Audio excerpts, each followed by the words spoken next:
നമുക്ക് ഒരു 3 healthy tasty drinks പരീക്ഷിച്ചാലോ? അതും ഷിയ സീഡ്സ് വെച്ചിട്ട്. ഷിയാന്നും ഒക്കെ പറയുന്ന ഹെൽത്തി സീഡ്സ് വെച്ചിട്ട് നോക്കാം നമുക്ക് എങ്ങനെ ചെയ്യാം.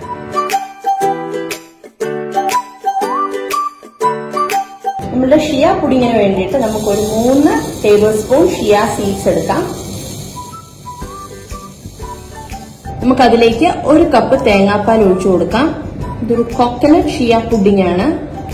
നിങ്ങൾക്ക് ഏത് പാൽ വേണമെങ്കിലും ഉപയോഗിക്കാം. സാധാ മിൽക്ക് ഉപയോഗിക്കാം, ആൽമണ്ട് മിൽക്ക് ഉപയോഗിക്കാം, സോയ മിൽക്ക് ഉപയോഗിക്കാം. ഞാനിവിടെ കോക്കനട്ട് മിൽക്കാണ് ഉപയോഗിക്കുന്നത്. നമുക്കിത് നല്ലപോലെ ഒന്ന് മിക്സ് ചെയ്ത് ലംസൊക്കെ മാറ്റിയിട്ട് ഒരു 4 മണിക്കൂർ ഒന്ന് റെഫ്രിജറേറ്റ് ചെയ്ത് വെക്കണം. നമ്മളുടെ ഷിയ പുഡിങ്ങിന് വേണ്ടിയിട്ട് നമുക്കൊരു സ്ട്രോബെറി സിറപ്പ് ടോപ്പിംഗ് ആയിട്ട് കൊടുക്കാം. അതിലേക്ക് ഞാൻ സ്ട്രോബെറീസ് ചോപ്പ് ചെയ്യുവാണ്. നമ്മളുടെ സ്ട്രോബെറി സിറപ്പിന് വേണ്ടിയിട്ട് നമുക്കൊരു പാനിലേക്ക് സ്ട്രോബെറീസ് ചോപ്പ് ചെയ്തത് ചേർത്ത് കൊടുക്കാം. ഒപ്പം അല്പം പഞ്ചസാരയും കൂടി നമുക്ക് ചേർക്കാം. ഇനി നല്ലപോലെ ഒന്ന് വെന്ത് ഉടഞ്ഞ് വരണം. നമ്മളുടെ സ്ട്രോബെറീസ് ആയി വരുന്നുണ്ട്.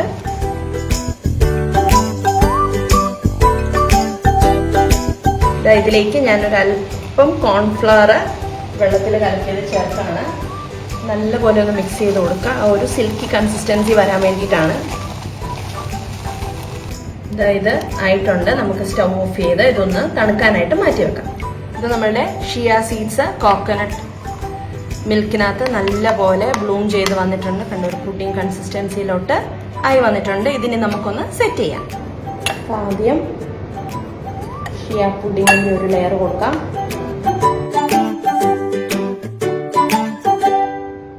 ഇതിലേക്ക് നമുക്ക് 1 ടീസ്പൂൺ ഹണി ചേർത്ത് കൊടുക്കാം. ഓപ്ഷണലാണ്. മുകളിലായിട്ട് നമുക്ക് നമ്മളുടെ സ്ട്രോബെറി സിറപ്പ് വെക്കാം.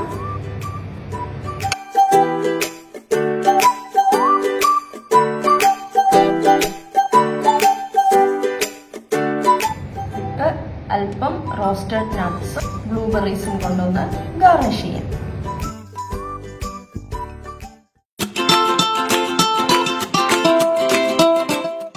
നമ്മുടെ സ്മൂത്തിക്ക് വേണ്ടിയിട്ട് നമുക്ക് ആദ്യം കുറച്ച് ചിയ സീഡ്സ് ഒന്ന് സോക്ക് ചെയ്തെടുക്കണം. അപ്പൊ നമുക്ക് ഒരു 2 ടേബിൾ സ്പൂൺ ചിയ സീഡ്സ് നമുക്ക് ഒരു 1/2 കപ്പ് വെള്ളത്തിൽ നല്ലപോലെ ഒന്ന് സോക്ക് ചെയ്തെടുക്കാം.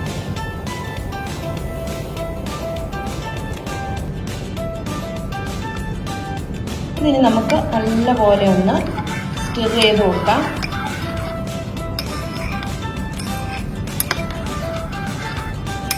ഒരു 1/2 മണിക്കൂർ നമുക്കൊന്ന് വെയിറ്റ് ചെയ്യാം. ഇത് നല്ലപോലെ ഒന്ന് ബ്ലൂം ചെയ്ത് വരാൻ വേണ്ടി.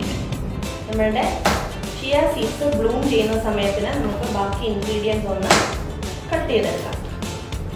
നമ്മുടെ ബ്ലെൻഡറിലേക്ക് നമുക്ക് ഒരു 1/2 ബീറ്റ്റൂട്ട് ചോപ്പ് ചെയ്തതും, ഒരു മീഡിയം ക്യാരറ്റ് ചോപ്പ് ചെയ്തതും, ഒരു ബനാന, ഇത് ഫ്രോസൺ ആണ്, ഒരു 1/2 ഗ്രീൻ ആപ്പിളും കൂടെ ഇട്ട് കൊടുക്കാം.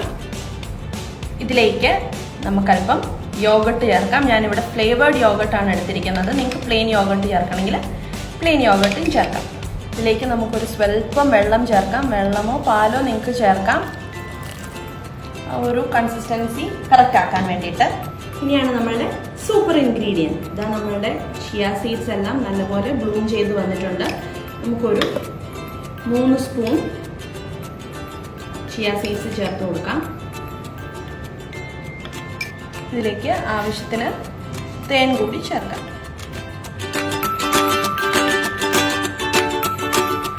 ഇതിന് നമുക്കൊന്ന് ബ്ലെൻഡ് ചെയ്തെടുക്കാം. നമുക്കൊരു സെർവിംഗ് ഗ്ലാസ്സിലേക്ക് അല്പം ചിയ സീഡ്സ് വെച്ച്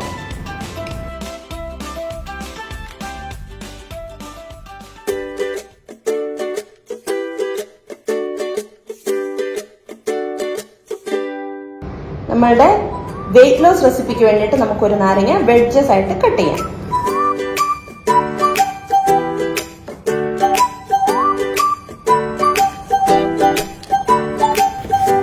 നമുക്ക് ക്യുക്കംബേഴ്സ് വേണം, കുറച്ച് മതി.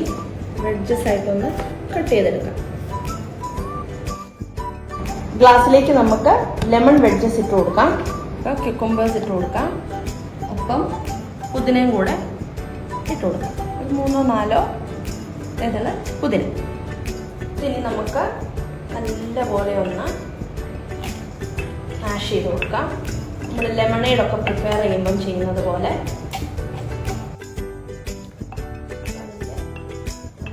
ഒന്ന് ഇറങ്ങും. പുതിനയിലയും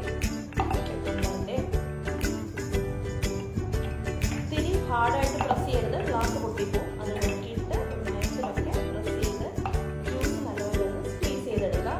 ഒത്തിരി ഹാർഡായിട്ട് പ്രസ് ചെയ്യുമ്പം തൊലിയുടെ ഒരു കയ്പ്പ് ഇറങ്ങും. അതും വരാതെ നമ്മൾ പ്രത്യേകം നോക്കണം. ഇതിലേക്ക് നമുക്ക് 1 ടീസ്പൂൺ ചിയ സീഡ്സ് ഇട്ട് കൊടുക്കാം.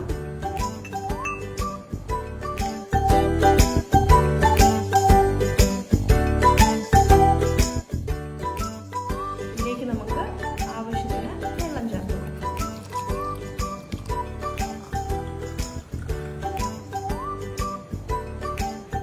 നമ്മുടെ വെയിറ്റ് ലോസ് റെസിപ്പി റെഡിയാണ്. ആവശ്യമുള്ളവർക്ക് ഒരല്പം തേനും കൂടെ ചേർത്ത് സെർവ് ചെയ്യാം. നമ്മുടെ ഡ്രിങ്ക്സ് റെഡിയാണ്. ഒരെണ്ണം വെയിറ്റ് ലോസിന്, ഒരെണ്ണം ഇമ്മ്യൂണിറ്റിക്ക്, ഒരെണ്ണം ഹെൽത്തിന്. ഉണ്ടാക്കി നോക്കാൻ മറക്കരുത് കേട്ടോ. Stay tune.